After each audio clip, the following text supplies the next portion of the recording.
ಗುರುರ್ಬ್ರಹ್ಮ ಗುರುರ್ವಿಷ್ಣು ಗುರುರ್ದೇವೋ ಮಹೇಶ್ವರ ಗುರುಸ್ಸಾಕ್ಷಾತ್ ಪರಂ ಬ್ರಹ್ಮ ತಸ್ಮೈ ಶ್ರೀ ಗುರವೇ ನಮಃ. ಆಪದಾಮಪಹರ್ತಾರಂ ದಾತಾರಂ ಸರ್ವಸಂಪದಾಂ ಲೋಕಾಭಿರಾಮಂ ಶ್ರೀರಾಮಂ ಭೂಯೋ ಭೂಯೋ ನಮಾಮ್ಯಹಂ. ಅಂಜನಾನಂದನಂ ವೀರಂ ಜಾನಕೀ ಶೋಕನಾಶನಂ ಕಪೀಶಂ ಅಕ್ಷಹಂತಾರಂ ವಂದೇ ಲಂಕಾಭಯಂಕರಂ. ವಂದೇ ಲಂಕಾಭಯಂಕರಂ. ಹರೇ ರಾಮ.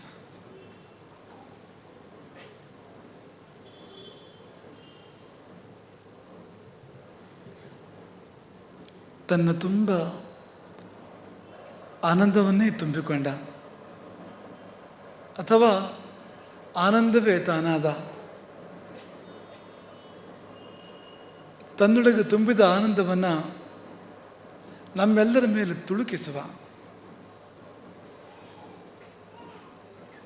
ಆ ರಾಮರೂಪಕ್ಕೆ, ಆತ್ಮಾರಾಮ ಸ್ವರೂಪಕ್ಕೆ ಶರಣಾಗಿ ಚಾತುರ್ಮಾಸ್ಯದ ಈ ದಿನದ ಸಂದೇಶಕ್ಕೆ ಉಪಕ್ರಮಿಸ್ತಾ ಇದ್ದೇವೆ. ನಾನೇಕೆ ಹೀಗೆ?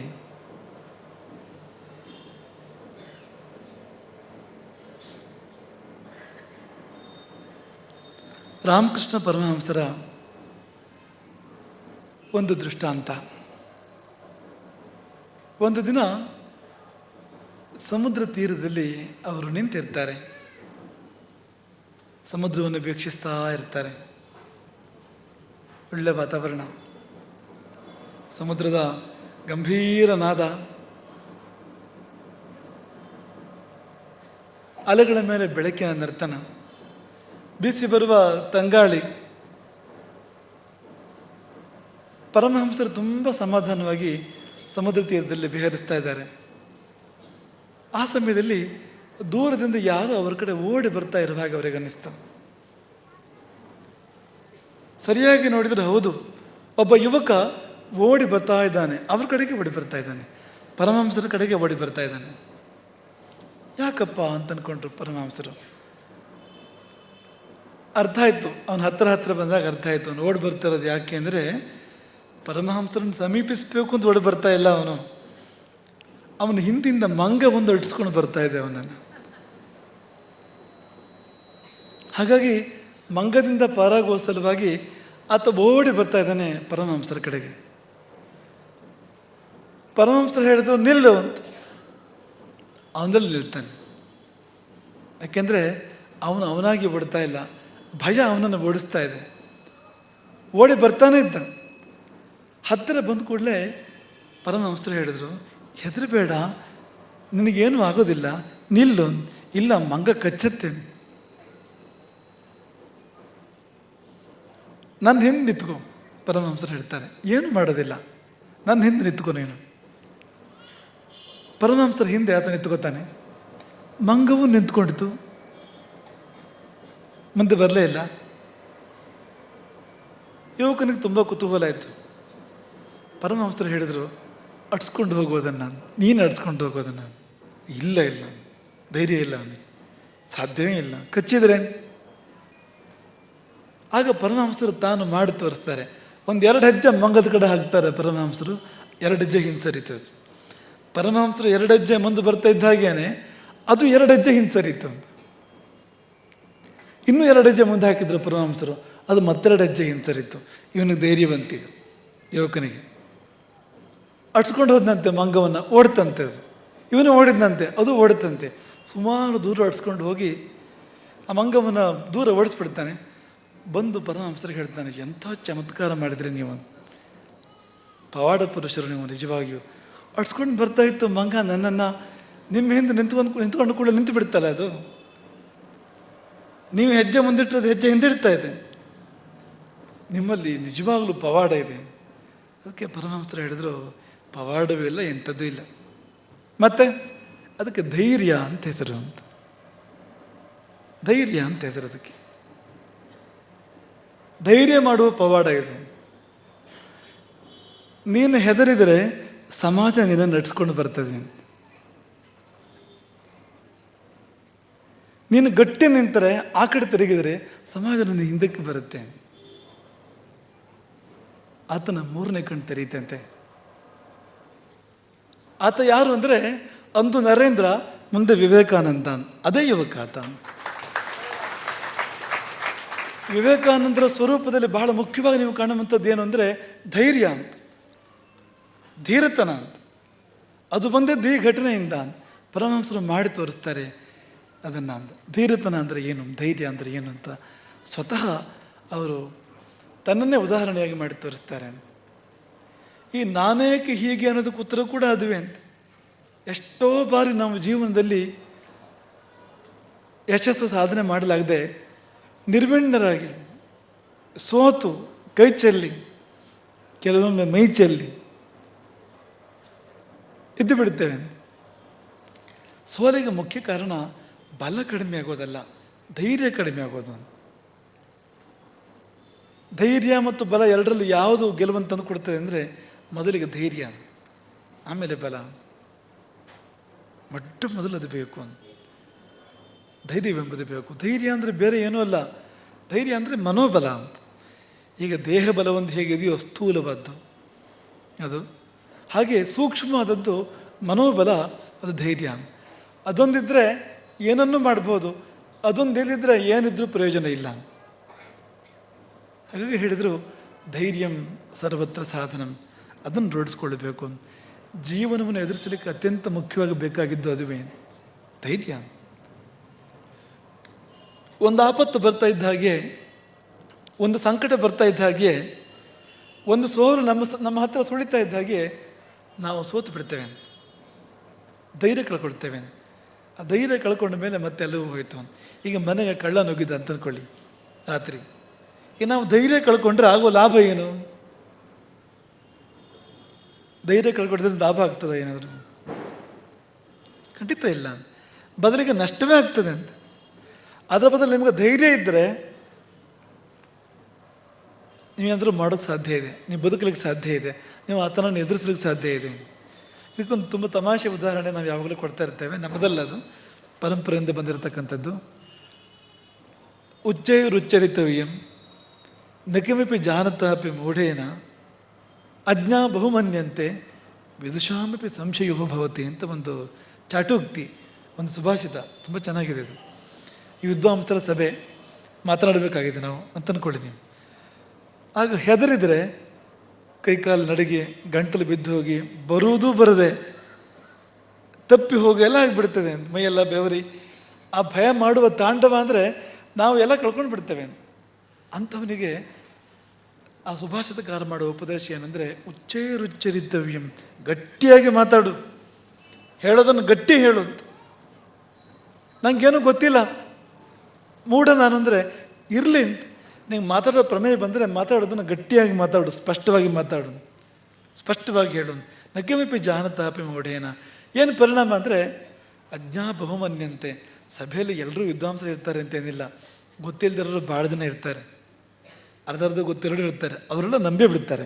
ಅಷ್ಟು ಗಟ್ಟಿ ಹೇಳಬೇಕಾದ್ರೆ ಹೌದಾಗಿರ್ಬೋದು ಅಂತ ಅನ್ಕೊಂಡು ಬಿಡ್ತಾರೆ. ಅಜ್ಞಾ ಬಹುಮನ್ಯಂತೆ. ಮತ್ತು ವಿದ್ವಾಂಸರು ಅವ್ರಿಗೆ ಗೊತ್ತಿದೆಯಲ್ಲ, ವಿದುಷಾಮಪಿ ಸಂಶಯೋ ಭವತಿ. ಅವ್ರಿಗೂ ಸಂಶಯ ಆಗುತ್ತಂತೆ ವಿದ್ವಾಂಸರಿಗೂ. ಇದ್ರೂ ಇರ್ಬೋದೇನೋ, ನಾನು ಓದ್ದೇ ಇರೋ ಪುಸ್ತಕದಲ್ಲಿ ಇದೆಯೇನೋ ಅಂತ ಅನ್ಕೊಳ್ತಾರೆ. ಆ ಪುಸ್ತಕ ನಾನು ಓದಿಲ್ವೇನೋ. ಬರೀ ತಮಾಷೆ ಇದು. ಆದರೆ ನೀವು ಇದನ್ನು ಎಲ್ಲೇ ಬೇಕಾದ್ರೂ ನೀವು ಕಾಣ್ಬೋದು. ನೀವು ಅದನ್ನು ಪರೀಕ್ಷೆಗೆ ಹೋದಾಗ ಧೈರ್ಯ ಕಡಿಮೆ ಆಯಿತು ಅಂತ ಅಂದ್ಕೊಳ್ಳಿ, ನೀವು ಎಷ್ಟು ಓದಿದ್ರೂ ಕೂಡ ಪ್ರಯೋಜನ ಇಲ್ಲ ಅಂತ, ಬುದ್ಧಿ ಕೆಲಸ ಮಾಡೋದಿಲ್ಲ ಅಂತ, ಕೆಲಸವೇ ಮಾಡೋದಿಲ್ಲ ಬುದ್ಧಿ. ಯುದ್ಧ ಆಮೇಲೆ ಒಂದು ಪರೀಕ್ಷೆಯಲ್ಲಿ, ಅಥವಾ ಒಂದು ಹಾಡು ಹೇಳೋದಾದರೆ, ಅಥವಾ ಒಂದು ವೇದ ಹೇಳೋದಾದರೆ, ಈಗ ನೀವು ಅದೆರಡನ್ನೂ ಕೇಳಿದ್ರೆ ನೀವು ಅಲ್ಲಿಗ ತುಂಬ ಮುಖ್ಯವಾದದ್ದು ಅದು ಅಂತ. ಧೈರ್ಯವೆಂಬುದು ತುಂಬ ಮುಖ್ಯವಾದದ್ದು ಅಂತ. ಹಾಗಾಗಿ ಧೈರ್ಯಂ ಸರ್ವತ್ರ ಸಾಧನಂ ಅಂತ ಹೇಳ್ತಾರೆ. ಭಯಪಟ್ಟರೆ ಭಗವಂತನಿಗೆ ಮಾತ್ರ ಭಯಪಡಬೇಕು. ಅಥವಾ ಭಗವಂತನಿಗೂ ಭಯಪಡಬಾರ್ದು. ಅವನಿಗಾಗಿ ಭಯಪಡಬೇಕು ನಾವು? ಅವನೇ ನಮ್ಮ ಶತ್ರುವ ಅಲ್ಲ ತಾನೆ? ನಮ್ಮ ಹಿತೈಷಿ ತಾನೇ ಅವನು, ಸರ್ವಭೂತ ಹಿತೈಷಿ ಭಗವಂತ ಅಂದರೆ. ಎಲ್ಲರಿಗೂ ಪ್ರೀತಿಯನ್ನೇ ಹಂಚುವನವನು. ಅವನ ಬಗ್ಗೆ ಭೀತಿ ಯಾಕೆ? ಹಾಗಾದರೆ ಯಾವುದಕ್ಕೆ ಭಯಪಡಬೇಕು? ಎಲ್ಲಿ ಭಯಪಡಬೇಕು ಅಂದರೆ ಪಾಪಕ್ಕೆ ಮಾತ್ರ ಭಯಪಡಬೇಕು. ಪಾಪ ಒಂದನ್ನು ಬಿಟ್ಟು ಬೇರೆ ಯಾವುದಕ್ಕೂ ಭಯಪಡಬಾರದು.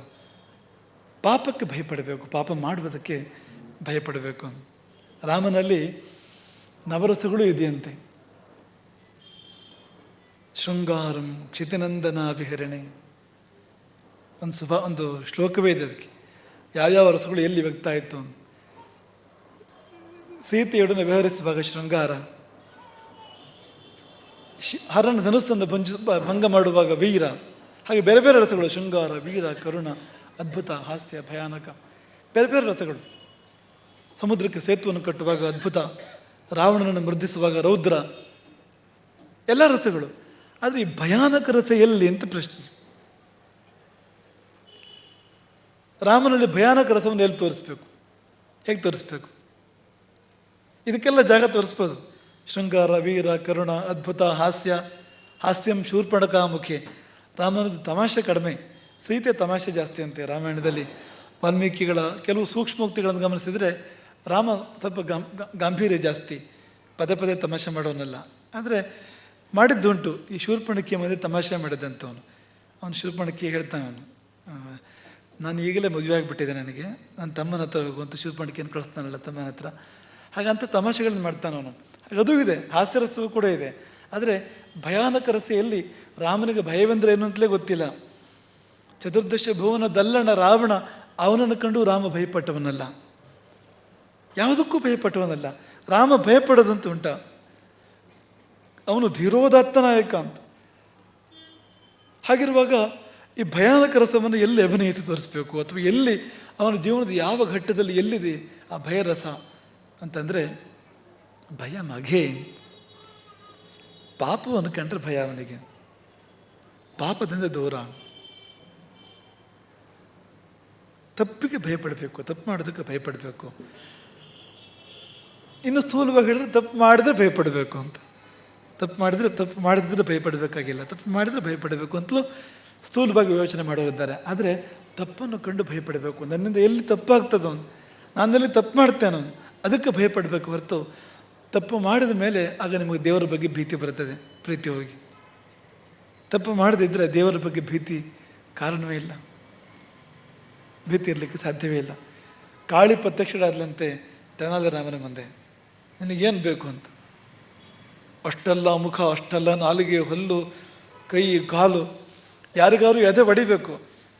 ಒಂದು ಕೈಯಲ್ಲಿ ಹಾಲು, ಒಂದು ಕೈಯಲ್ಲಿ ಮೊಸರು. ನೋಡು, ಇದು ಕುಡಿದ್ರೆ ನೀನು ವಿಕಟ ಕವಿ ಆಗ್ತೀಯ ನೀನು ಅಂತ. ಇದು ಕುಡಿದ್ರೆ ನಿನಗೆ ಸಂಪತ್ತು ಬರ್ತದೆ, ಯಾವ್ದು ಬೇಕು ನಿನಗೆ ಇದು ಸರಸ್ವತಿ, ಇದು ಲಕ್ಷ್ಮಿ, ಯಾವ್ದು ಬೇಕು ಅಂತ. ಯಾವುದಾದ್ರು ಒಂದೇ. ಆದರೆ ಧನಾಧರನಿಗೆ ಭಯವಾಗಲಿಲ್ಲ, ಬದಲಿಗೆ ಹುಟ್ಟು ಬುದ್ಧಿ ಅಲ್ಲೂ ಬಂತಂತೆ ಅಂತ. ಅಲ್ಲೂ ತಮಾಷೆ ಮಾಡ್ತಾನೆ ಅವನಂತ, ಜೋರ ನಕ್ಕನಂತೆ. ಕಾಳಿ ಗಹಗಸ ನಕ್ಕಿದ್ದುಂಟು ಹೊರತು ಕಾಳಿಯನ್ನು ಕಂಡು ನಕ್ಕವರು ಯಾರೂ ಇಲ್ಲ. ಇದೇನು ಹೊಸ ಜಾತಿ ಯಾವುದು ಇದು? ನನ್ನನ್ನು ಕಂಡು ನಗ್ತಾನೆ. ಯಾಕೆ ನಗ್ತೀಯ ಅಂತ ಜೋರಾಗಿ ಕೇಳ್ತಾಳೆ ಕಾಳಿ. ಇಲ್ಲ, ನನಗೆ ಶೀತ ಆದರೆ, ಥಂಡಿ ಆದರೆ ಒಂದು ಮೂಗು ಎರಡು ಕೈ ಆದರೂ ಬಹಳ ಕಷ್ಟ ಆಗ್ತದೆ. ಶೀತ ಜೋರಾದಾಗ ಮೂಗು ಒರೆಸೋದು ಭಾಳ ದೊಡ್ಡ ಕಾರ್ಯಕ್ರಮ ಅದು.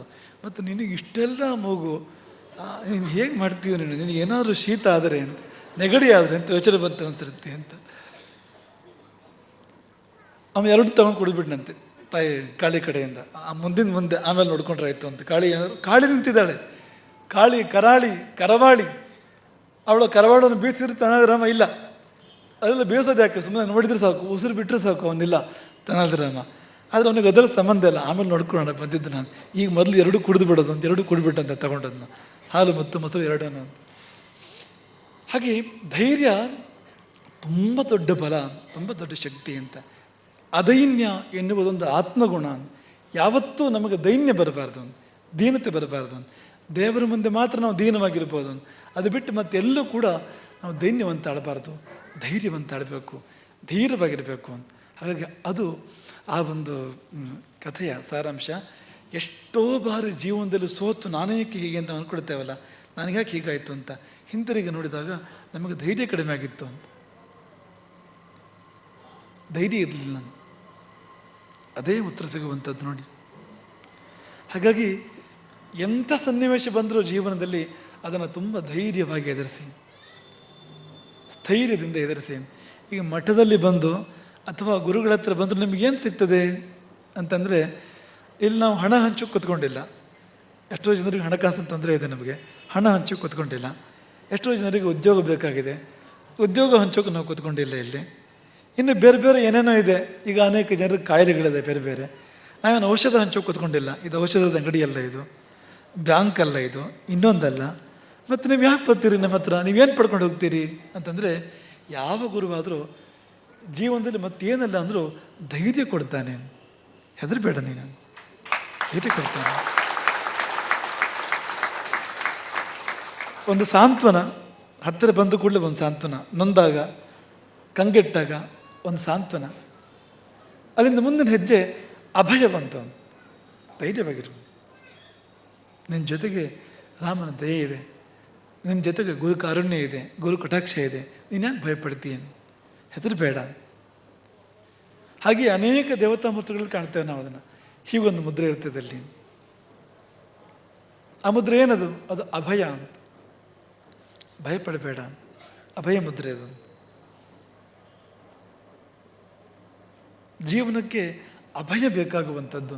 ಉಳಿದಿದ್ದನ್ನು ನಾವು ಅದರಲ್ಲಿ ಸಾಧನೆ ಮಾಡ್ಕೊಳ್ಬೋದು, ಆ ಧೈರ್ಯದಿಂದಲೇ ಸಾಧನೆ ಮಾಡ್ಕೊಳ್ಬೋದು. ಆದರೆ ಅಭಯ ಮಾತ್ರ ಬರಬೇಕು ನಮಗೆ ಆ ಸಮಯದಲ್ಲಿ. ಹಾಗಾಗಿ ಭಯವನ್ನೇ ಭಯಪಡಿಸ್ಬೇಕು ನಾವು. ಭಯವನ್ನು ದೂರ ಓಡಿಸ್ಬೇಕು ಮತ್ತು ಭಯವನ್ನು ಬೆಳೆಸ್ಕೋಬೇಕು. ಭಯ ಎಷ್ಟಕ್ಕೆ ಬೇಕು ಅಂದರೆ, ಒಂದು ಚೂರುಪಾರು ಭಯ ಇದ್ದಾಗ ನಾವು ಸಿದ್ಧತೆ ಮಾಡ್ತೇವೆ. ನಮ್ಮ ಮೇಲೆ ಆಪತ್ತು ಬರುವಾಗ ಆಪತ್ತಿಗೆ ತಕ್ಕ ಸಿದ್ಧತೆ ಮಾಡಲಿಕ್ಕೆ ಎಷ್ಟು ಬೇಕೋ ಅಷ್ಟು ಮಾತ್ರ ಭಯ ಬೇಕು ನಮಗೆ. ಅದಕ್ಕಾಗಿರುವಂಥದ್ದು ಭಗವಂತ ಭಯವೆನ್ನುವ ಒಂದು ಗುಣವನ್ನು ಯಾಕೆ ಕೊಟ್ಟ ಅಂದರೆ, ಆಪತ್ತಿಗೆ ಸಿದ್ಧತೆ ಮಾಡಲಿ ಅಂತ, ತಯಾರಿ ಮಾಡಲಿ ಅಂತ. ಅಷ್ಟಕ್ಕಾಗಿ ಮಾತ್ರ ಅಂತ. ಕೈಕಾಲು ಬಿಡಲಿಕ್ಕೆಲ್ಲ ಇರೋದು ಅಂತ, ಎಲ್ಲ ಕಳ್ಕೊಳ್ಳಿಕ್ಕೆಲ್ಲ ಇರುವಂಥದ್ದು ಅಂತ. ಈ ಭೂತ ಪ್ರೇತ ಅಂತೆಲ್ಲ ಹೇಳ್ತಾರಲ್ಲ, ಅದೆಲ್ಲ ಹಾಗೆ ಅಂತ. ಈಗ ಒಂದು 2 ಜನ ಒಂದು ಕೋಣದ 2 ಜನ ಮಲಗಿದ್ರೆ, ಭೂತದ ಕೋಣದ 2 ಜನ ಮಲಗಿದ್ರೆ, ಆ ಯಾರಿಗೆ ಭಯ ಇದೆ ಅವನ ಹತ್ರವೇ ಹೋಗೋದು ಭೂತ. ಧೈರ್ಯರನ್ನ ಹತ್ರ ಹೋಗೋದಿಲ್ಲ ಅದು. ಯಾಕೆಂದರೆ ಅವನಿಗೆ ಅದಕ್ಕೆ ದುರ್ಬಲರು ಬೇಕು, ಅದಕ್ಕೆ ಬಲಶಾಲಿಗಳು ಬೇಡ, ದುರ್ಬಲರು ಬೇಕು. ಎಲ್ಲೊಂದು ಚಂದಮಾಮದ ಒಂದು ತಮಾಷೆ ಕತೆ ಓದಿದ್ದ ನೆನಪು ನಮಗೆ. ಅದರಲ್ಲಿ ಒಂದು ಮರದಲ್ಲಿ ಅನೇಕ ಭೂತಗಳಿದ್ವು. ಅದರಲ್ಲಿ ಒಬ್ಬ ಪುಕ್ಕ ಹೇಡಿ ಒಬ್ಬ ಇದ್ದ, ಇನ್ನೊಬ್ಬ ಧೈರ್ಯಶಾಲಿ ಇದ್ದ ಆ ಊರಲ್ಲಿ. ಆ ಹೇಡಿಗೆ ಭೂತಗಳು ಕಾಣ್ತಾ ಇದ್ವು ಯಾವಾಗಲೂ ಅಂತ, ಧೈರ್ಯಶಾಲಿಗೆ ಕಾಣೋದೇ ಇಲ್ಲ. ಅಲ್ಲಿ ಭೂತಗಳಿದೆ ಅಂತ ಇವನು ನನಗೆ ತೋರಿಸ್ತಾ ಇದ್ದ ಮತ್ತೊಬ್ಬನಿಗೆ. ಎಲ್ಲಪ್ಪ ಅಂತ ಇವನು ಹೋಗಿ ಮರ ಹತ್ತಿ ಅಲ್ಲಿ ಕೂತು ಮಾಡಿ ಏನು ಭೂತ ಅವನಿಗೇನು ಕಾಣಿಸ್ಕೊಳ್ಳೋದೇ ಇಲ್ಲ ಭೂತ. ಇವನು ಆಮೇಲೆ ಹೋಗಿ ಅವನು ಹತ್ತಿದ್ದಲ್ಲ ಅಂತ ಮರ ಹತ್ತಿದ್ರೆ ಮರದಿಂದ ಕೆಳಗೆ ನುಗ್ತಂಥದ್ದು ಭೂತ ಅವನನ್ನು. ಆ ಕತೆ ಎಷ್ಟು ಚೆನ್ನಾಗಿತ್ತು ಅಂದರೆ, ಇವನು ಅದೇನೋ ಮಂತ್ರಗಳನ್ನು ಪಠಣ ಮಾಡೋಕ್ಕೆ ಶುರು ಮಾಡ್ತಾನೆ ಆ ದಾರಿಯಲ್ಲಿ ಹೋಗುವಾಗ ಅಂತ. ಯಾಕೆ ಭೂತಕ್ಕೆ ಹೆದರಿಕೆ ಆಗಲಿ ಅಂತ, ಏನು ಧೈರ್ಯ ಕಡಿಮೆ ಇರ್ತಾರ. ಒಂದು 4 ದಿನ ಓಡಾಡಿದ ಮೇಲೆ ಆ ಎಲ್ಲ ಭೂತಗಳು ಮಂತ್ರ ಕಲ್ತ್ಕೊಂಡು ಬಂದು ಕೂಡ ಹೇಳೋಕ್ಕೆ ಶುರು ಮಾಡ್ತೀವಿ ಅಂತ ಮಂತ್ರಗಳನ್ನು. ಅದಕ್ಕೆ ಭಯಪಟ್ಟ ಆಯ್ತು ಒಂದು 4 ದಿನ ಬಂದಮೇಲೆ ಅದು. ಹಾಗಾಗಿ ಅದು ಮಂತ್ರಕ್ಕೆ ಶಕ್ತಿ, ಕೇವಲ ಮಂತ್ರಕ್ಕೆ ಶಕ್ತಿ ಅಲ್ಲ, ಅದು ಮಂತ್ರದಿಂದಿರ್ತಕ್ಕಂಥ ಮನಸ್ಸಿಗೆ ಶಕ್ತಿ ಇರುವಂಥದ್ದು ಅಂತ. ಆ ಮನಸ್ಸಿಗೆ ಧೈರ್ಯ ಇಲ್ಲದೆ ಇದ್ದರೆ ಮಂತ್ರ ಏನು ಮಾಡ್ತದೆ ಹೇಳಿ? ಮನಸ್ಸಿಗೆ ಧೈರ್ಯ ಬೇಕು ಮೊದಲು. ಹಾಗಾಗಿ ನಮ್ಮೆಲ್ಲ ಶಿಷ್ಯರಿಗೆ ನಾವು ಹೇಳೋದನ್ನೇ, ಧೀರೋದಾತ್ತವಾಗಿ ಬದುಕಿ, ಕಲಿತನದಿಂದ ಬದುಕಿ, ಹೇಡಿಗಳಾಗಿ ಅಲ್ಲ. ಅಂತರಂಗದ ಕಷ್ಟಗಳೋ ಬಹಿರಂಗದ ಕಷ್ಟಗಳೋ ಏನೇ ಬಂದಾಗಲೂ ಧೀರವಾಗಿ ಅದನ್ನು ಎದುರಿಸಿ. ಇದು ಒಂದೇ ಒಂದು ವಾಕ್ಯದ ಉಪದೇಶ ನಿಮ್ಮ ಜೀವನದ ಬಹುತೇಕ ಕಷ್ಟಗಳನ್ನು ಪರಿಹಾರ ಮಾಡ್ತದೆ, ಅಥವಾ ಕಷ್ಟಗಳನ್ನು ಎದುರಿಸುವ ಶಕ್ತಿ ಕೊಡ್ತದೆ ನಿಮಗೆ. ಕಷ್ಟಗಳ ಕೊಡಬೇಡ ಎನ್ನಲಾರೆ ರಾಮ, ಕಷ್ಟ ಸಹಿಸುವ ಶಕ್ತಿ ಕೊಡು ಎನಗೆ ರಾಮ. ಅದೇ ಧೈರ್ಯ ಅಂದರೆ. ಕಷ್ಟ ಸಹಿಸುವ ಶಕ್ತಿ ಇನ್ನಷ್ಟು ರಾಮ, ಕಷ್ಟ ಸಹಿಸುವ ಶಕ್ತಿ ನಿನ್ನಷ್ಟು ರಾಮ. ಅವನಷ್ಟು ಕಷ್ಟ ಬಂದು ಅವನಷ್ಟೇ ಶಕ್ತಿ ಬೇಕಾಗ್ತದೆ ಎದುರಿಸಲಿಕ್ಕೆ ಅದನ್ನು ಅಂತ. ಹಾಗಾಗಿ ಆ ಧೈರ್ಯಂ ಸರ್ವತ ಸಾಧನ ನೆನಪು ಮಾಡ್ಕೊಳ್ತಾ, ಇಂದು ರಾಮ ಪಟ್ಟಾಭಿಷೇಕ ಸೇವೆ ಸಂದಿದೆ. ನಿತ್ಯ ನಾವು ಮಾಡುವ ರಾಮಾಯಣದ ಅನುಸಂಧಾನ. ಆ ಕತೆ ಮುಂದುವರಿತಾ ಇರ್ತದೆ. ಇವತ್ತು ಪಟ್ಟಾಭಿಷೇಕದ ಸರ್ಗ, ಅದು ಬರಲಿಕ್ಕೆ ವರ್ಷಗಟ್ಟಲೆ ಬೇಕಾಗ್ತದೆ. ರಾಮನಿಗೆ ಪಟ್ಟಾಭಿಷೇಕ ಆಗಲಿಕ್ಕೂ ಹಾಗೆ ವರ್ಷಗಟ್ಟಲೆ ಬೇಕಾಗ್ತದೆ. ರಾಮ ಹುಟ್ಟಿದ ಕೂಡಲೇ ಪಟ್ಟಾಭಿಷೇಕ ಆಗೋದಿಲ್ಲ. ಪಟ್ಟಾಭಿಷೇಕಕ್ಕಿಂತ ಮುಂಚೆ ವನವಾಸ ಮಾಡಲೇಬೇಕು, ಸೀತಾಪಹರಣ ಆಗಲೇಬೇಕು, ಸಮುದ್ರಕ್ಕೆ ಸೇತುವೆ ಕಟ್ಟಲೇಬೇಕು, ರಾವಣ ನಡುವಿನ ಸಮರ ಆಗಲೇಬೇಕು. ಇದೆಲ್ಲ ಆದಮೇಲೆ ಪಟ್ಟಾಭಿಷೇಕ ಆಗುವಂಥದ್ದು. ಹಾಗಾಗಿ ಆ ಪಟ್ಟಾಭಿಷೇಕದ ಅನುಸಂಧಾನ ಇವತ್ತಿತ್ತು. ಅದರ ಫಲವಾಗಿ ಇವತ್ತು ರಾಮ ಪಟ್ಟಾಭಿಷೇಕದ ಕಾರ್ಯಕ್ರಮ ನೀವೆಲ್ಲರೂ ಅದರಲ್ಲಿ ಭಾಗವಹಿಸಿದ್ದೀರಿ. ಸರಿಯಾಗಿ ಮಧ್ಯಾಹ್ನ ರಾಮ ಜನ್ಮದ ಸಮಯದಲ್ಲಿ, ನಡು ಮಧ್ಯಾಹ್ನದ ರಾಮ ಜನನಾಗಿದ್ದು, ನಡು ಹಗಲಿನಲ್ಲಿ ಸೂರ್ಯ ನಡುನತ್ತಿ ಮೇಲಿದ್ದಾಗ ರಾಮ ಜನ್ಮ ಆಗಿದ್ದು, ಆ ಸಮಯದಲ್ಲಿ ಆರಂಭವಾಗಿ ಪಟ್ಟಾಭಿಷೇಕದ ಕಾರ್ಯಕ್ರಮ ನಡೆದಿದೆ. ನೀವೆಲ್ಲರೂ ಅದಕ್ಕೆ ಸಾಕ್ಷಿಯಾಗಿದ್ದೀರಿ ಮತ್ತು ಅನೇಕರು ಭಾಗಿಯಾಗಿದ್ದೀರಿ. ಅದರಲ್ಲಿ ನಿಮ್ಮ ಸೇವೆಗಳನ್ನು ಸಲ್ಲಿಸಿದ್ದೀರಿ ಅಥವಾ ನಿಮ್ಮ ಮನಸ್ಸನ್ನು ಕೊಟ್ಟಿದ್ದೀರಿ, ನಿಮ್ಮ ಕಣ್ಣುಗಳನ್ನು ಕಿವಿಗಳನ್ನು ಆ ಕಡೆ ನೀಡಿದ್ದೀರಿ ನೀವು. ಹಾಗಾಗಿ ಅದೊಂದು ತುಂಬ ಮಂಗಲಮಯವಾದ ಕಾರ್ಯಕ್ರಮ. ರಾಮ ಪಟ್ಟಾಭಿಷೇಕ ಅಂದರೆ ಅದೊಂದು ಮಹಾಮಂಗಲ ಅಂತ. ಮಂಗಲ ಅಂದರೆ ಏನು? ಮಂಗಲ ಅನ್ನೋದು ಎರಡು ಅರ್ಥದಲ್ಲೂ ಬಳಸ್ತಾರೆ. ಯಾವುದಾದ್ರೂ ಒಂದು ಆರಂಭಕ್ಕೂ ಮಂಗಲ ಅಂತ ಬಳಸ್ತಾರೆ, ಯಾವುದಾದ್ರೂ ಒಂದು ಮುಕ್ತಾಯಕ್ಕೂ ಕೂಡ ಮಂಗಲ ಅಂತ ಬಳಸ್ತಾರೆ. ನಮ್ಮಲ್ಲಿ ಪದ್ಧತಿಯ ಹಾಗೆ ಯಾವುದೇ ಕಾರ್ಯ ಆರಂಭ ಮಾಡುವಾಗ ಕೂಡ ಮಂಗಲ ಮಾಡಬೇಕು, ಮುಕ್ತಾಯ ಮಾಡುವಾಗಲೂ ಕೂಡ ಮಂಗಲ ಮಾಡಬೇಕು. ಆ ಪಟ್ಟಾಭಿಷೇಕ ಅನ್ನೋದು ಮುಕ್ತಾಯ ಮಂಗಲವೂ ಹೌದು, ಆರಂಭ ಮಂಗಲವೂ ಹೌದು. ಮುಕ್ತಾಯ ಮಂಗಲ ಯಾವುದಕ್ಕೆ ಅಂದರೆ ಅದಕ್ಕಿಂತ ಹಿಂದೆ ಅದೆಷ್ಟು ಯುದ್ಧಗಳು ನಡೆದು ನೋಡಿ, ಅದೆಷ್ಟು ಸಂಕಟಗಳು ಬಂದವು ಅದಕ್ಕಿಂತ ಹಿಂದೆ ಅದೆಲ್ಲ ಮಂಗಲಮಯವಾಗಿ ಸೀತಾರಾಮರ ಪಟ್ಟಾಭಿಷೇಕದಲ್ಲಿ ಪರಿವಸಾನವಾಯಿತು.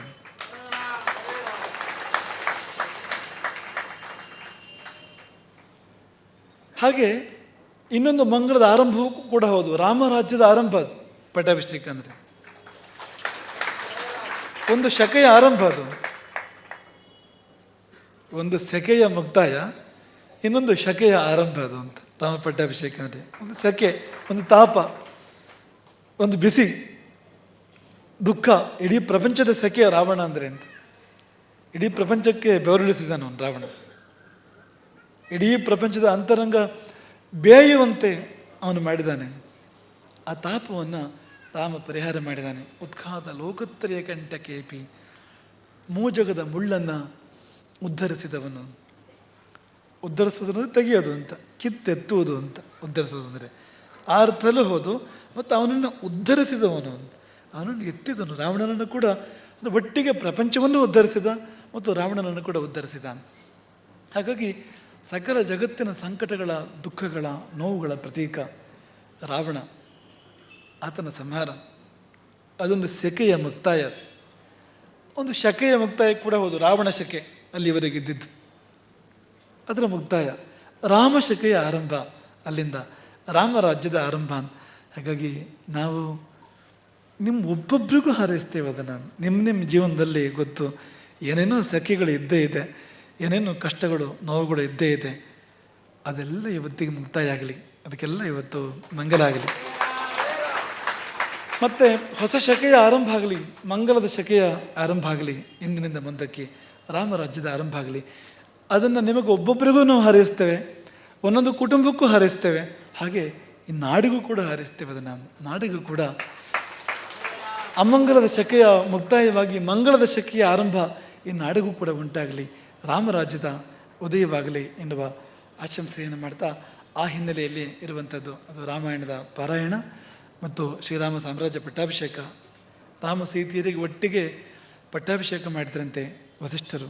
ತದಸ್ಸ ಪ್ರೇತೋ ವೃದ್ಧೋ ವಸಿಷ್ಠೋ ಬ್ರಾಹ್ಮಣೇ ಸಹ ರಾಮಂ ರತ್ನಮಯೇ ಪೀಠೆ ಸಹ ಸೀತಂ ನ್ಯವೇಶಯಿತು. ಅದು ಸೀತಾರಾಮ ಪಟ್ಟಾಭಿಷೇಕ, ಅದು ಬರೇ ರಾಮ ಪಟ್ಟಾಭಿಷೇಕ ಅಲ್ಲ, ಅದು ಇಬ್ಬರಿಗೂ ಒಟ್ಟಿಗೆ ಮಾಡಿದ್ದದು, ಸೀತಾರಾಮರಿಬ್ಬರಿಗೂ ಅಂತ ವಸಿಷ್ಠರು ನೆರವೇರಿಸಿದ್ದು. ಅಂದರೆ ಅವತ್ತಿನ ಕಾಲದಲ್ಲಿಯೇ ಈಗ ನಾವು ಇವತ್ತು ಏನು ಕೇವಲ ಇವತ್ತೊಂದು ಕೂಗಾಗಿ ಉಳಿದಿದೆ ಅಷ್ಟೇ. ಅಂದರೆ ಸಮಾನತೆ, ಪುರುಷರಿಗೂ ಮಹಿಳೆಯರಿಗೂ ಸಮಾನ ಸ್ಥಾನಮಾನ, ಅದು ಇದು ಎಲ್ಲ ಅದು ಕೇವಲ ಅಂದರೆ ಕೆಲವರಿಗೆ ಒಂದೊಂದು ಅಂದರೆ ಉದರಂಭರಣದ ವ್ಯವಸ್ಥೆ ಅಷ್ಟೇ, ಅದಕ್ಕಿಂತ ಹೆಚ್ಚು ಬೇರೆ ಏನೋ ಇಲ್ಲ ಇವತ್ತಿನ ಸ್ಥಿತಿ ಅದಿರುವಂಥದ್ದು. ಆದರೆ ಅವತ್ತು ಹೇಗೆ ಅಂದರೆ ಈರ್ವರನ್ನು, ಸೀತಾರಾಮರ ಈರ್ವರನ್ನು ಪಟ್ಟದಲ್ಲಿ ಕುಳ್ಳಿರಿಸಿ ವಸಿಷ್ಠರು ಅಭಿಷೇಕವನ್ನು ಮಾಡಿರುವಂಥದ್ದು. ಹಾಗಾಗಿ ಇಬ್ಬರೂ ಒಟ್ಟಿಗೆ, ರಾಮ ಅಧಿರಾಜನಾದರೆ ಸೀತೆ ಅಧಿರಾಜ್ಞಿ ಅಂತ, ರಾಮ ರಾಜ್ಯಕ್ಕೆ ಅಂತ. ಹಾಗೆ ಅವರೀರುವರಿಗೆ ನೆರವೇರಿಸಿದ ಪಟ್ಟಾಭಿಷೇಕವನ್ನು ಮನಸಾರೆ ನಾವು ಸದಾ ಸ್ಮೃತಿಪಥದಲ್ಲಿ ಇಟ್ಕೊಳ್ಳೋಣ. ಅದು ನಿಮಗೆಲ್ಲರಿಗೂ ಮಂಗಲವನ್ನು ತರಲಿ. ಆ ಅಭಿಷೇಕ ನಿಮ್ಮೆಲ್ಲರ ಬದುಕಿನ ಕೊಳೆಯನ್ನು ತೊಳೆಯಲಿ. ಆ ರಾಮನ ರತ್ನ ಕಿರೀಟದ ಪ್ರಭೆ ನಿಮ್ಮೆಲ್ಲರ ಬದುಕಿನ ಕತ್ತಲನ್ನು ನಿವಾರಣೆ ಮಾಡಲಿ ಎನ್ನುವ ಆಶಂಸೆ ಮಾಡ್ತೇವೆ. ಹಾಗೆಯೇ ಛಾತ್ರ ಪುರಸ್ಕಾರಕ್ಕೆ ಇಂದು ಈರುವರು ವಿಶೇಷ ವ್ಯಕ್ತಿಗಳು ಭಾಜನರಾಗಿದ್ದಾರೆ. ಬಹುಶಃ ನಾವು ಹೇಳಬೇಕಾದ್ದೇನು ಉಳಿದೇ ಇಲ್ಲ ಅಂತ ನೀವು ಕೇಳಿಬಿಟ್ಟಿದ್ದೀರಿ ಈಗಾಗಲೇ. ಒಂದು ವ್ಯಕ್ತಿಯ ಪರಿಚಯವನ್ನು ಬೇರೆ ಯಾರೂ ಮಾಡಿಕೊಡೋದಕ್ಕೆ ಸಾಧ್ಯವೇ ಇಲ್ಲ, ಅವನೇ ಮಾಡಿಕೊಡ್ಬೇಕು. ಅವನೇ ಮಾಡಿಕೊಡ್ಬೇಕು ಅಂದರೆ ಅವನೇ ತನ್ನ ಬಗ್ಗೆ ಇಷ್ಟುದ್ದ ಹೇಳಿದ್ರೆ ಅದು ಪರಿಚಯ ಆಗೋದಿಲ್ಲ. ಅದರ ಬದಲಿಗೆ ಅವನು ತನ್ನನ್ನು ತಾನು ತೋರ್ಪಡಿಸ್ಕೊಳ್ಬೇಕು. ಈಗ ವಾರಜಾಶ್ರೀಯ ನಿಜವಾದ ಪರಿಚಯ ಯಾವುದು ಅಂದರೆ ಆಕೆ ನುಡಿಸಿದ್ದು ಮತ್ತು ಆಕೆ ಹಾಡಿದ್ದು.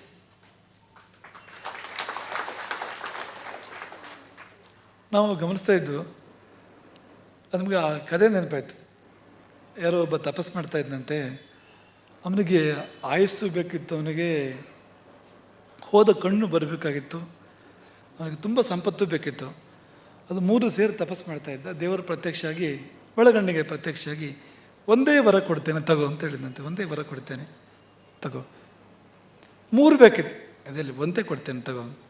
ಅದಕ್ಕೆ ಅವನು ಹೇಳಿದಂತೆ, ಹಾಗಾದರೆ ನನ್ನ ಮಿಮ್ಮಗನ ಮರಿಮಗ ಚಿನ್ನದ ಬಟ್ಟಲಲ್ಲಿ ಊಟ ಮಾಡೋದು ನನ್ನ ಕಣ್ಣಿಂದ ನೋಡಬೇಕು ಅಂತ ಕೇಳಿದಂತೆ. ಅವನು ಮಿಮ್ಮಗನ ಮರಿಮಗ ಅಲ್ಲಿವರೆಗೂ ಅವನು ಬದುಕಿರಬೇಕಾಯ್ತು. ಕಣ್ಣಲ್ಲಿ ನೋಡಬೇಕು ಅಂದರೆ ಕಣ್ಣು ಬರಬೇಕಾಯ್ತು. ಅದಕ್ಕೆ ಚಿನ್ನ ತಟ್ಟೆಯಲ್ಲಿ ಊಟ ಮಾಡಬೇಕಾದ್ರೆ, ಊಟನೇ ಚಿನ್ನ ತಟ್ಟೆಯಲ್ಲಿ ಮಾಡಬೇಕಾದ್ರೆ ಮತ್ತೆಲ್ಲ ಹೇಗಾಗಿರ್ಬೇಕು ಹೇಳಿ. ದೇವರಿಗಿಂತ ಜಾಣರಿರ್ತಾರೆ ಭಕ್ತರು ಒಂದೆಷ್ಟು ಸರ್ತಿ ಅಂತ. ಹಾಗಾಗಿ ಒಂದೇ ವರದಲ್ಲಿ 3 ಪಡ್ಕೊಂಡು ನಾನು ತಮಾಷೆಗೆ ಅದನ್ನು ನೆನಪು ಪಡ್ಕೊಂಡು. ಯಾಕೆಂದರೆ ಸಾಧಾರಣವಾಗಿ ಈ ಛಾತ್ರ ಪುರಸ್ಕಾರ ಅಂದರೆ ಕಲಾವಿದರು ಛಾತ್ರ ಪುರಸ್ಕಾರ ಆದಾಗ ಸಾಧಾರಣ ಒಂದು ಹಾಡನ್ನು ಹಾಡ್ತಾರೆ. ಅಲ್ಲಿ ವಾರಜ ಕೂಡ ಅಷ್ಟೇ ಸಮಯ ತಗೊಂಡಿದ್ದು, ಒಂದು ಹಾಡಿನ ಸಮಯ ತಗೊಂಡಿದ್ದು. ಆದರೆ ಅದು 3 in 1 ಆಗಿತ್ತು. ಅದು ಅಂತ ಒಂದರಲ್ಲೇ 3 ಇತ್ತು. ಅದರಲ್ಲಿ 3 ರಾಗಗಳು, ಯಮನ ಕಲ್ಯಾಣಿ, ಮಾಂಡ್ ಮತ್ತು ಕಾಪಿ, 3 ರಾಗಗಳು, 3 ಕೃತಿಗಳು. ಕೃಷ್ಣಾನಿ ಬೇಗನೆ ಬಾರೋ, ಬಾರೋ ಕೃಷ್ಣಯ್ಯ, ಆಡಿಸಿದಳು ಯಶೋಧ, 3 ಕೃತಿಗಳು. ಅದು 3 in 1 ಮಾತ್ರ ಅಲ್ಲ, ಅದು 1 in 3 ಕೂಡ ಹೌದು ಅಂತ. ಯಾಕೆಂದರೆ ಆ 3 ಹಾಡುಗಳು ಬೇರೆ ಬೇರೆ ಅಲ್ಲ ಅದು ಅಂತ. ಆಕೆ ಹೇಳಿದಲ್ಲ, ಸ್ಪಾಂಟೇನಿಯಸ್ ಆಗಿ ಏನು ಬರುತ್ತೋ ಇಲ್ಲೇ ಅದನ್ನು ಮಾಡ್ತೇನೆ ಅಂತ ಹೇಳಿದ ಹಾಗೇನೆ ಆ 3 ಕೂಡ ಒಂದೇ ಸನ್ನಿವೇಶ. ಅದು ಬಾರೋ ಕೃಷ್ಣಯ್ಯ, ಕೃಷ್ಣಾನಿ ಬೇಗನೆ ಬಾರೋ, ಅದು ಯಶೋಧೆ ಭಾವ. ಆಡಿಸದಳು ಯಶೋಧ ಅನ್ನುವಾಗ ಅದೇ ಕೃಷ್ಣ ಬಂದರೆ ಯಶೋಧ ಆಡಿಸ್ತಾಳೆ ಆ ಕೃಷ್ಣನನ್ನು. ಅಂದರೆ ಒಂದೇ ಸನ್ನಿವೇಶವನ್ನು ಆ 3 ಕೃತಿಗಳು ವರ್ಣನೆ ಮಾಡಿವೆ. ಮತ್ತು ಕೊಳಲು ಕೃಷ್ಣ ಬೇರೆ ಅಲ್ಲ, ಕೃಷ್ಣ ಮತ್ತು ಕೊಳಲು ಒಂದೇ. ಹಾಗಾಗಿ ಕೊಳಲು ಮಾತಾಡಿದೆ ಅಲ್ಲಿ, ಕೊಳಲಿನ ಒಂದು ಅಭಿವ್ಯಕ್ತಿ ಅದು. ಆಕೆ ಹಾಡಿ, ಆಕೆಯೇ ನುಡಿಸಿ, 2 ಜುಗಲ್ಬಂದಿಗಳು ಒಂದು ರೀತಿಯಲ್ಲಿ. ಒಂದು ತನ್ನೊಟ್ಟಿಗೆ ತಾನೇ ಜುಗಲ್ಬಂದಿ, ತಾನೇ ಕೊಳಲು ತಾನೇ ಹಾಡು ಅನ್ನುವಾಗ ತನ್ನೊಳಗೆ ಒಂದು ದ್ವಂದ್ವ, ಒಂದು ಜುಗಲ್ಬಂದಿ. ಇನ್ನೊಂದು ತಂದೆಯೊಂದಿಗೆ, ಜನ್ಮ ಕೊಟ್ಟ ತಂದೆಯೊಂದಿಗೆ ಅದ್ಭುತವಾಗಿರ್ತಕ್ಕಂಥ ಆ ಒಂದು ಕಾರ್ಯಕ್ರಮವನ್ನು ನಾವೆಲ್ಲರೂ ಕೂಡ ಗಮನಿಸಿದ್ವು. ನಾವು ವರಜಾಶ್ರೀಯನ್ನು ಮೊದಲೇ ನೋಡಿದ್ದೇವೆ. ನಾವು ಸಗಂದೂರಿನಲ್ಲಿ ಒಂದು ಕಾರ್ಯಕ್ರಮ ಇತ್ತು. ಆ ಕಾರ್ಯಕ್ರಮದಲ್ಲಿ ಆಕೆ ಕೂಡ ಬಂದು, ಒಂದು ಗುಂಪಿನಲ್ಲಿ ಆಕೆ ಕೂಡ ಬಂದು ಹಾಡಿದ್ಲು, ಕೊಳಲನ್ನು ಕೂಡ ನುಡಿಸಿದ್ಲು. ಅವತ್ತು ಹಾಡಿದ್ಲು 2. ಆದರೆ ದೂರದಿಂದ ನೋಡುವಾಗ ತುಂಬ ದೊಡ್ಡಲು ಅಂತ ಅಂದ್ಕೊಂಡಿದ್ವು ನಾವು. ಅವತ್ತು ಸಭೆಯಲ್ಲಿ ಕೂತು ನೋಡ್ತಾ ಇದ್ವು. ಇವತ್ತು ತುಂಬ ಚಿಕ್ಕವಳು ಅಂತ. ಯಾಕೆಂದರೆ ಛಾತ್ರ ಪುರಸ್ಕಾರ ಈ ಒಂದು ಸಲ್ತಾ ಇರೋದ್ರಿಂದ ಅಣೋರಣೀಯಾನ ಮಹತ್ವ ಮಹಿಯಾನ ಅನ್ನೋ ಹಾಗೆ ಚಿಕ್ಕವರಲ್ಲಿ ಚಿಕ್ಕವಳು ಮತ್ತು ದೊಡ್ಡವರಲ್ಲಿ ದೊಡ್ಡವಳು ಎನ್ನುವ ಹಾಗೆ ಆ ಎರಡನ್ನೂ ತನ್ನೊಳಗೆ ಇಟ್ಕೊಂಡಿರ್ತಕ್ಕಂಥ ಒಂದು ಮಹಾಪ್ರತಿಭೆ ಅಂತ, ಅಸದೃಶ್ಯವಾದ ಪ್ರತಿಭೆ. ಒಂದು ಇಷ್ಟು ಚಿಕ್ಕ ವಯಸ್ಸಿನಲ್ಲಿ ಪ್ರಪಂಚವನ್ನು ವ್ಯಾಪಿಸುವ ಪ್ರತಿಭೆ. ಈ ವಾಮನ 3 ಹೆಜ್ಜೆಯಲ್ಲಿ ತ್ರಿವಿಕ್ರಮನಾಗಿ ಪ್ರಪಂಚವನ್ನೆಲ್ಲ ಅಳೆದ ಹಾಗೆ ಪ್ರಪಂಚವನ್ನು ಅಲಿತಾ ಇದ್ದಾಳೆ ಅವಳು. ಪ್ರಪಂಚನ ಅಳಿಯೋದು ಬೇರೆ ಬೇರೆ ದೇಶಗಳನ್ನು ಸುತ್ತಿಬಿಟ್ಟಿದ್ದಾಳೆ ಈಗಾಗಲೇ ಅವಳು ಕೂಡ, ತನ್ನ ಕೊಳಲಿನ ಮೂಲಕ ಮತ್ತು ತನ್ನ ಗೀತದ ಮೂಲಕ. ಆಕೆಯ ತಂದೆ ಕೂಡ ವೇಣುಗೋಪಾಲ್, ಅದು ವೇಣು ತಪಸ್ವಿ, ಅವರು ಕೊಳಲಿನ ತಪಸ್ವಿ ಅವರು, ಅಷ್ಟು ಮಾತ್ರ ಹೇಳ್ಬೋದು. ಅವರು ತುಂಬ ಒಳ್ಳೆಯ ವ್ಯಕ್ತಿಗಳು, ಮತ್ತು ತುಂಬ ಒಳ್ಳೆಯ ಕಲಾವಿದರು, ಎರಡೂ ಒಟ್ಟಿಗಿರೋದಿಲ್ಲ. ನಾವು ಎಂದೂ ಅದನ್ನು ನೆನಪು ಮಾಡ್ಕೊಳ್ತೇವೆ, ರಂಗ ಮತ್ತು ಅಂತರಂಗ ಎರಡೂ ಚೆನ್ನಾಗಿರಬೇಕು ಅಂತ. ರಂಗದ ಮೇಲೆ ಚೆನ್ನಾಗಿರೋದು ಅಂತರಂಗದಲ್ಲಿ ಚೆನ್ನಾಗಿರೋದಿಲ್ಲ, ಅಂತರಂಗದಲ್ಲಿ ಚೆನ್ನಾಗಿದ್ದವ್ರಿಗೆ ರಂಗದ ಮೇಲೆ ಚೆನ್ನಾಗಿರೋಕ್ಕೆ ಬರೋದಿಲ್ಲ. ಎರಡೂ ಒಟ್ಟಿಗಿರ್ತಕ್ಕಂಥ ವ್ಯಕ್ತಿಗಳವರು, ಅವ್ರ ಜೊತೆಗೆ ಒಡನಾಡುವುದು ಒಂದು ಸಂತೋಷ. ಅದು ಸಜ್ಜನಿಕೆಯ ಸಾಕಾರ ಮೂರ್ತಿಗಳು ಅವರುಗಳು ಅಂತ. ಆ ಬೆಳಗುವೆ ಆ ರೀತಿ ಇದೆ. ಈ ಪ್ರವೀಣ್ ಇರ್ಬೋದು, ಎಷ್ಟು ಸರಳ, ಎಷ್ಟು ಮುಗ್ಧ ಅಂದರೆ ಪ್ರವೀಣ್ ಡಿ ರಾವ್. ಅಷ್ಟೆಲ್ಲ ಆತ ಹೌದು ಅಂತ ಗೊತ್ತೇ ಆಗೋದಿಲ್ಲ ಅಂತ, ಮಗುವಿನಲ್ಲಿ ಮಗು ಅನ್ನೋ ಥರ ಇರುವಂಥ ಒಂದು ವ್ಯಕ್ತಿ ಅಂತ. ಹಾಗೆ ಆಕೆ ಈ ನಾಡಿನ ಆಸ್ತಿ, ವಾರ್ಜಾಶ್ರೀ ಈ ನಾಡಿನ ಆಸ್ತಿ. ಕೊಳಲು ಮತ್ತು ಗಾನ ಎರಡರ ಮೂಲಕವಾಗಿ ಆಕೆ ಭೂವ್ಯೋಮ ವ್ಯಾಪಿಯಾಗಿ ಬೆಳೆದು ನಿಂತಿದ್ದಾಳೆ. ಆಕೆಗೆ ಈಗಲೇ ಬೇಕಾದಷ್ಟು ಸಾಧನೆ ಆಗಿದೆ, ಇನ್ನಷ್ಟು ಮತ್ತಷ್ಟು ಸಾಧನೆಯನ್ನು ನಾವೆಲ್ಲ ಸೇರಿ ಹಾರೈಸೋಣ. ಆಕೆ ಒಳಗೂ ಹೊರಗೂ ಅಂದರೆ ಈ ತನ್ನ ಕಲೆಯಿಂದಾಗಿ ಆಕೆ ತನ್ನ ಆತ್ಮವನ್ನು ಕಾಣುವಂತೆ, ತನ್ನ ಅಂತರಂಗದ ಮೂಲವನ್ನು ಆಕೆ ತಲುಪುವಂತೆ, ಜೊತೆಯಲ್ಲಿ ಈ ಜಗತ್ತನ್ನೆಲ್ಲ ಆವರಿಸುವಂತೆ. ಅಂದರೆ ಕಲೆಯ ಮೂಲಕ ತನ್ನ ಆಳಕ್ಕೆ ತಾನೇ ಪ್ರವೇಶ ಮಾಡುವ ಹಾಗೆ, ಕಲೆಯ ಮೂಲಕ ಜಗತ್ತನ್ನೆಲ್ಲ ವ್ಯಾಪಿಸುವ ಹಾಗೆ ಆ ಇಬ್ಬಗೆಯ ಗತಿಗಳನ್ನು, ಎರಡು ಕಲೆಗಳ ಹೊಡ್ತಾ ಇದ್ದಾರೆ. ಹಾಗಾಗಿ ಇಬ್ಬಗೆಯ ಗತಿಯನ್ನು ಆಕೆಗೆ ಪ್ರಭು ರಾಮ ಕೊಡಲಿ ಎನ್ನುವ ಆಶಂಸೆ ಮಾಡ್ತಾ ಆಕೆಯನ್ನು ಮತ್ತು ಆಕೆಯ ಹೆತ್ತವರನ್ನು ಮನಸಾರೆ ಹರಿಸ್ತೇವೆ. ಹಾಗೆ ಇನ್ನೊಂದು ಅದ್ಭುತ, ಈ ಪಕ್ಕದಲ್ಲಿ ಕುಳಿತಿರ್ತಕ್ಕಂಥ ದತ್ತಾತ್ರೇಯ ಎಸ್. ನಿನ್ನೆ ಆತನ ತಮ್ಮನಿಗೆ ಇದೇ ಪುರಸ್ಕಾರ ಸಂದಿತ್ತು, ಇವತ್ತು ಅಣ್ಣನಿಗೆ ಸಂದಿದೆ.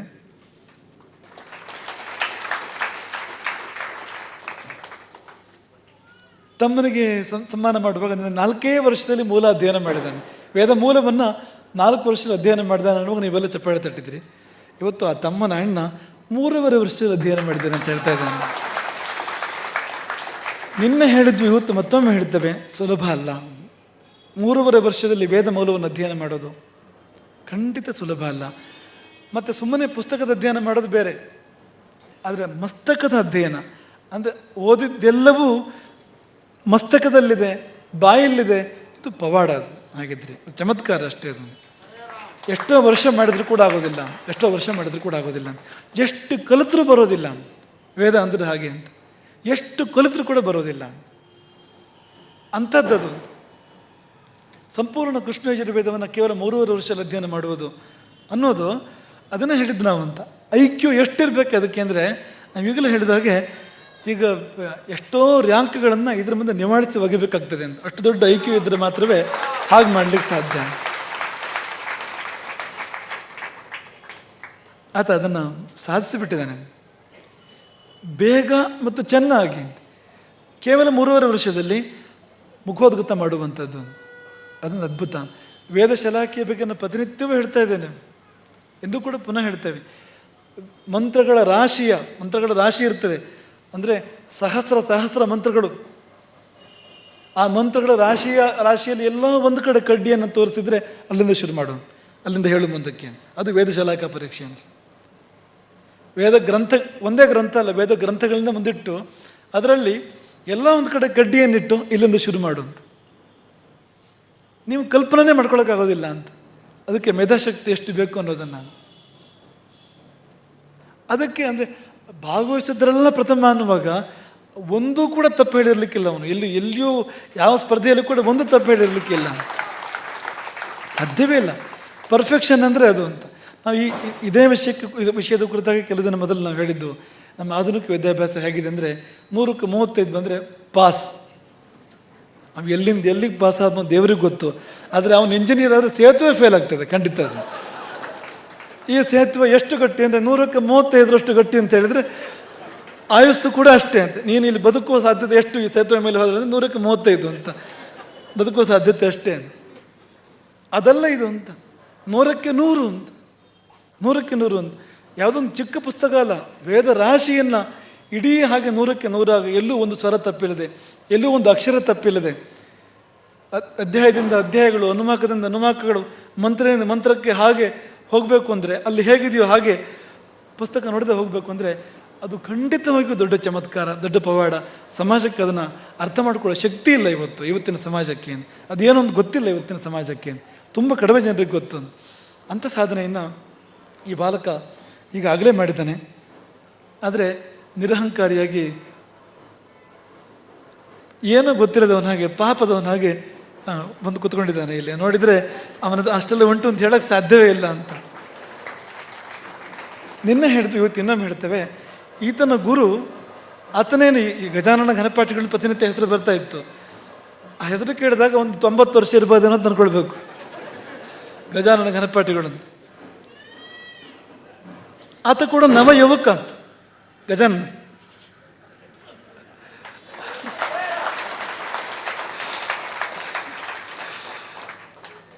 ಆಗ ಕೃಷ್ಣಾನಂದ ಹೇಳಿದ ಹಾಗೆ ಈತನಿಗೆ ಸಂಧ್ಯಾ ವಂದನೆ ನಾವು ಹೇಳ್ಕೊಟ್ಟಿದ್ದೇವೆ. ಅಕ್ಷರ ಉಚ್ಚಾರ ಆಗ್ತಾ ಇರಲಿಲ್ಲ ಅವನಿಗೆ, ಅದನ್ನೇ ಹೇಳಿದ್ದು ನಾವು, ಸಾಧನೆಯಿಂದ ಹೇಗಿರ್ತದೆ ಅಂತ. ಅಕ್ಷರ ಉಚ್ಚಾರ ಆಗ್ತಾ ಇರಲಿಲ್ಲ, ಆದರೆ ಇವತ್ತಾತ ವೇದಾಧ್ಯಯನ ಸಾಂಗೋಪಾಂಗವಾಗಿ ಮಾಡಿ ಎಲ್ಲವನ್ನೂ ಮುಖದಲ್ಲಿ ಇಟ್ಕೊಂಡಿದ್ದು ಮಾತ್ರ ಅಲ್ಲ, ಇಷ್ಟು ಚಿಕ್ಕ ವಯಸ್ಸಿನಲ್ಲಿ ಇಂಥ 4 ಛಾತ್ರ ಪುರಸ್ಕಾರ ಪಡ್ಕೊಂಡ್ರು. ಈಗಾಗಲೇ ಅವನ ಶಿಷ್ಯರು.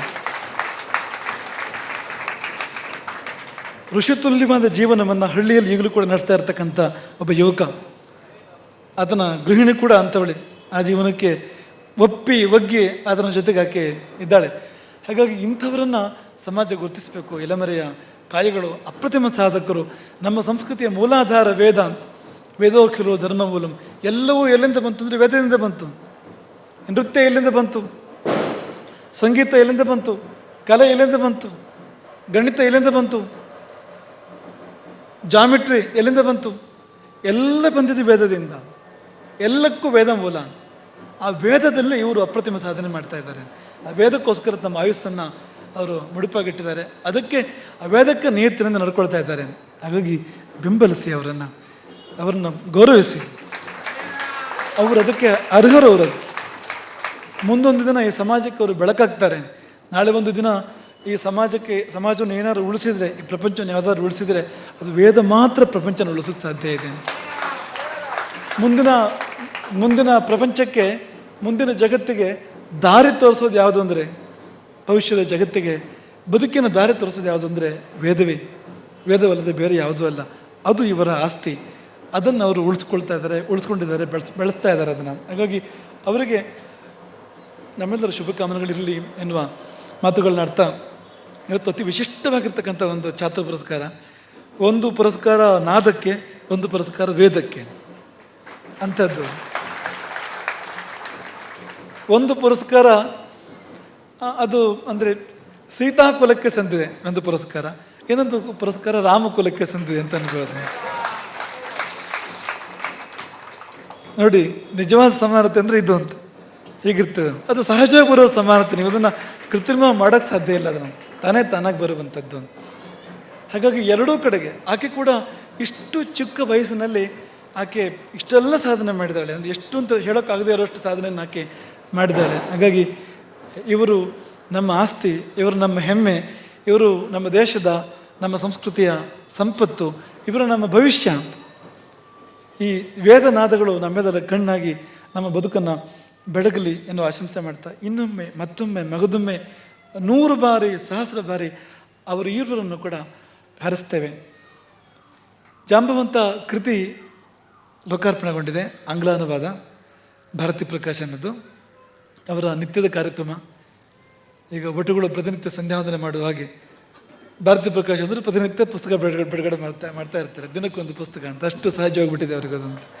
ಸೂರ್ಯೋದಯ ಎಷ್ಟು ಸಹಜವೋ ಚಾತುರ್ಮಾಸದಲ್ಲಿ, ಅಷ್ಟೇ ಸಹಜ ಭಾರತಿ ಪ್ರಕಾಶ ಅಂದರೆ ಒಂದು ಸುವಸ್ತು ಲೋಕಾರ್ಪಣೆ ಮಾಡ್ತಾರೆ. ಹಾಗೆ ಇವತ್ತು ಇನ್ನೊಂದು ಸುವಸ್ತು ಜಾಂಬವಂತ ಲೋಕಾರ್ಪಣೆಗೊಂಡಿದೆ. ಜಾಂಬವಂತ ನಮಗೆ ಬೇಕಾದಷ್ಟು ಈ ವೇದಿಕೆಯಲ್ಲಿ ಚರ್ಚಿಸಾಗಿದೆ. ಇನ್ನೂ ಎಷ್ಟೋ ಇದೆ ಮಾಡುವಂಥದ್ದು. ಹಾಗಾಗಿ ಆ ಜಾಂಬವಂತ ನಿಮ್ಮೆಲ್ಲರ ಹೃದಯದಲ್ಲಿ ನೆಲೆಸ್ರಿ. ಯಾಕೆಂದರೆ ರಾಮ ಅವನ ಹೃದಯದಲ್ಲಿ ನೆಲೆಸಿದ್ದಾನೆ. ಅವನು ನಿಮ್ಮೊಳಗೆ ಬಂದು ನೆಲೆಸಿದರೆ ರಾಮ ನಿಮ್ಮಲ್ಲಿ ಇರ್ತಾನೆ. ಜಾಂಬವಂತ ಅದನ್ನು, ಈ ಕೃತಿಯನ್ನು ಓದಿದ ಎಲ್ಲರ ಮನಸ್ಸನ್ನು ಬೆಳಗಲಿ ಅಂತ ಅನ್ನುವ ಆಶಂಸೆ ಮಾಡ್ತಾ, ಇಂದು ಇಷ್ಟೆಲ್ಲ ಸಂಭ್ರಮಗಳ ನಡುವೆ ಇನ್ನೊಂದು ಹೃದಯ ಭಾರವಾಗುವ ಸಂಗತಿ. ಇಂದು ಎಂ ಕೆ ಜನಾರ್ದನ, ಕೊಡಗಿನ ಎಂ ಕೆ ಜನಾರ್ದನ ಶ್ರೀಮಠದ ಸೇವಕರ, ನಿಷ್ಠ ಸೇವಕರಲ್ಲಿ ಓರ್ವ ಆತ. ದಿಗ್ದರ್ಶಕ ಮಂಡಳಿಯಲ್ಲಿ ಇದ್ದವರು ಎಂ ಕೆ ಜನಾರ್ದನ. ದಿಗ್ಗಜಗಳಲ್ಲಿ ಒಬ್ಬ ಅಂತ ಅನ್ಬೋದು. ಮಠದ ಮಹಾಸೇವಕರ ಪೈಕಿ ದಿಗ್ಗಜಗಳಲ್ಲಿ ಒಬ್ಬ. ಅಂತಹ ಒಂದು ಗುರುನಿಷ್ಠೆ, ಪೀಠದ ನಿಷ್ಠೆ ಇರ್ತಕ್ಕಂಥ ಒಂದು ವ್ಯಕ್ತಿತ್ವ ಅದು ಎಂ ಕೆ ಜನಾರ್ದನ. ಮುಂಬಯಿಯಲ್ಲಿ ಇವತ್ತು ಸಂಘಟನೆ ಕಟ್ಟಿ ಬೆಳೆಸಿದ್ದಿದ್ದು ಅದು ಎಂ ಕೆ ಜನಾರ್ದನ. ಮೊಟ್ಟ ಮೊದಲ ಬಾರಿಗೆ ನಮ್ಮನ್ನು ಮುಂಬೈಗೆ ಕರ್ಕೊಂಡು ಹೋಗಿದ್ದು ಎಂ ಕೆ ಜನಾರ್ದನ. ಹಾಗಾಗಿ ಅಂಥ ಒಂದು ಎಂ ಕೆ ಜನಾರ್ದನನಿಗೂ ಸುಳ್ಳಿಗೂ ಸಂಬಂಧ ಇಲ್ಲ, ಎಂ ಕೆ ಜನಾರ್ದನನಿಗೂ ಅಧರ್ಮಕ್ಕೂ ಅನ್ಯಾಯಕ್ಕೂ ಸಂಬಂಧ ಇಲ್ಲ. ಅಷ್ಟು ನೇರ ವ್ಯಕ್ತಿ, ಅಷ್ಟು ಸತ್ಯನಿಷ್ಠನಾಗಿರ್ತಕ್ಕಂಥ ವ್ಯಕ್ತಿ, ಕಂಡಿದ್ದನ್ನು ಕಂಡ ಹಾಗೆ ಹೇಳುವ, ತಾನು ಕಂಡ ಮೌಲ್ಯಕ್ಕೆ ತಕ್ಕಂತೆ ಬದುಕನ್ನು ಸಾಗಿಸಿದ ಒಬ್ಬ ಮಹಾ ವ್ಯಕ್ತಿ, ದೊಡ್ಡ ವ್ಯಕ್ತಿ. ಅವರಿವತ್ತು ಈ ಲೋಕವನ್ನು ತೊರೆದು ಹೋಗಿದ್ದಾರೆ. ನಾವು ಒಬ್ಬ ಶ್ರೇಷ್ಠ ಸೇವಕನನ್ನು ಕಳ್ಕೊಂಡಿದ್ದೇವೆ, ದೊಡ್ಡ ಒಬ್ಬ ಸೇವಕನನ್ನು ಇವತ್ತು ಕಳ್ಕೊಂಡಿದ್ದೇವೆ. ಹಾಗಾಗಿ ಎಂ ಕೆ ಜನಾರ್ದನನ ಆತನ ಚೇತನ ರಾಮಚರಣದಲ್ಲಿ ನೆಲೆಸಲಿ. ರಾಮ ಆತನನ್ನು ತನ್ನ ಬಳಿಗೆ ಕರ್ಕೊಂಡು ತನ್ನ ಒಡನೆ ಸದಾ ಉಳಿಸಿಕೊಳ್ಳಲಿ ಎನ್ನುವ ಆಶಂಸೆ ಮಾಡ್ತಾ, ಈ ಸಮಾಜದಲ್ಲಿ ಎಂ ಕೆ ಜನಾರ್ದನನ ಸ್ಫೂರ್ತಿಯಿಂದ ಅದೆಷ್ಟೋ ಗುರು ಸೇವಕರು ಹುಟ್ಟಿಕೊಳ್ಳಲಿ, ಬೆಳೀಲಿ ಎನ್ನುವ ಆಶಂಸೆ ಮಾಡ್ತೇವೆ. ಇನ್ನೊಂದು ಕಾರ್ಯಕ್ರಮ ಏನಾಗಲಿಕ್ಕಿದೆ ಇದರ ನಂತರ. ಇವತ್ತು ಗಣೇಶ ವಿಸರ್ಜನೆ ಇದೆ. ನಮ್ಮ ಸಹಜ ಗಣಪತಿ, ಈ ಗಣಪತಿಯ ಭಂಗಿ ಹೆಸರ್ತಿದ್ದು ವಿಜಯ ಗಣಪತಿ ಅಂತ ಹೆಸರು. ಅದಕ್ಕೆ ಆ ಗಣಪತಿಯ ರೂಪಕ್ಕೆ ಆ ಹೆಸರು ವಿಜಯ ಗಣಪತಿ ಅಂತ. ಆತನನ್ನು ಸಹಜ ಗಣಪತಿ ಅಂತಲೂ ಕರಿಬೋದು. ಯಾಕೆಂದರೆ ಅಲ್ಲಿ ಕೃತ್ರಿಮವಾದ್ದೇನೂ ಇಲ್ಲ ಮತ್ತು ವಿಷವಸ್ತುಗಳು ಇಲ್ಲದೆ ತಯಾರು ಮಾಡಿರ್ತಕ್ಕಂಥ ಗಣಪತಿ ಅದು. ಇವತ್ತಿನ ಕಾಲ ಹಾಗೆ ಬಂದಿದೆ, ದೇವರಲ್ಲೂ ವಿಷ ಅಂತ. ಹಾಗಾಗಿ ಅದಿಲ್ಲ, ವಿಷದ ಬಣ್ಣ ಇಲ್ಲ ಅಲ್ಲಿ. ಅದರ ಬದಲು ನಿಸರ್ಗ ಸಹಜವಾಗಿರ್ತಕ್ಕಂಥ ವರ್ಣಗಳನ್ನು ಬಳಸಿ, ಜೇಡಿ ಮಣ್ಣನ್ನು ಬಳಸಿ ತಯಾರು ಮಾಡಿರ್ತಕ್ಕಂಥ ಗಣಪತಿ. ಆ ಗಣೇಶ ವ್ರತ ಪರ್ಯವಸಾನಗೊಳ್ತಾ ಇದೆ, ಗಣಪತಿ ವಿಸರ್ಜನೆ ಇದೆ. ಅದಕ್ಕಿಂತ ಮೊದಲು ಅಪ್ಪ ಸೇವೆ ಇದೆ ಗಣಪತಿಗೆ. ಗಣಪತಿಯನ್ನು ಮಧುರದಿಂದ ಮುಚ್ಚುವ ಕಾರ್ಯಕ್ರಮ ಅಂತ. ನಮ್ಮ ಬದುಕನ್ನು ನೀನು ಮಧುರದಿಂದ ವ್ಯಾಪಿಸುವಂತೆ ಮಾಡು, ನಮ್ಮ ಜೀವನವೆಲ್ಲ ಮಧುರಮಯವಾಗಲಿ ಒಳಗು ಹೊರಗು ಎನ್ನುವ ಆಶಂಸೆಯಿಂದ ಗಣಪತಿಯನ್ನು ಅಪ್ಪದಿಂದ, ಅಪೂಪದಿಂದ ಮುಚ್ಚುವಂಥ ಒಂದು ಕಾರ್ಯಕ್ರಮ. ಮಧುರದಿಂದ ಗಣಪತಿಯ ಮೈ ಮರೆಸುವ ಒಂದು ಕಾರ್ಯಕ್ರಮ ಈಗ ಇದೆ. ನಾವೆಲ್ಲ ಅದರಲ್ಲಿ ಭಾಗಿಯಾಗೋಣ ಎನ್ನುವ ಒಂದು ಆಶಂಸೆ ಮಾಡ್ತಾ, ಹಿಂದೆಯಲ್ಲಿ ಬಂದು ಸೇರಿದ ಎಲ್ಲ ಗುರುಬಂಧುಗಳು, ಆತ್ಮಬಂಧುಗಳು, ನಿಮ್ಮೆಲ್ಲರ ಬದುಕನ್ನು ರಾಮ ಹರಸಲಿ.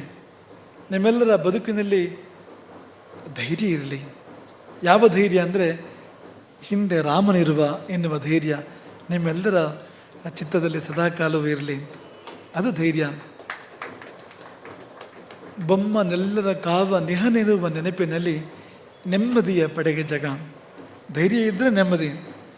ಧೈರ್ಯ ಯಾವುದು ಅಂದರೆ ಬೊಮ್ಮನೆಲ್ಲರ ಕಾವ ನಿಹನೆನ್ನುವ ನೆನಪಿನಲ್ಲಿ, ರಾಮನೆಲ್ಲರ ಕಾವ ನಿಹನು ಎನ್ನುವ ನೆನಪಿನಲ್ಲಿ ನೆಮ್ಮದಿಯ ಪಡೆಗೆ ಜಗ.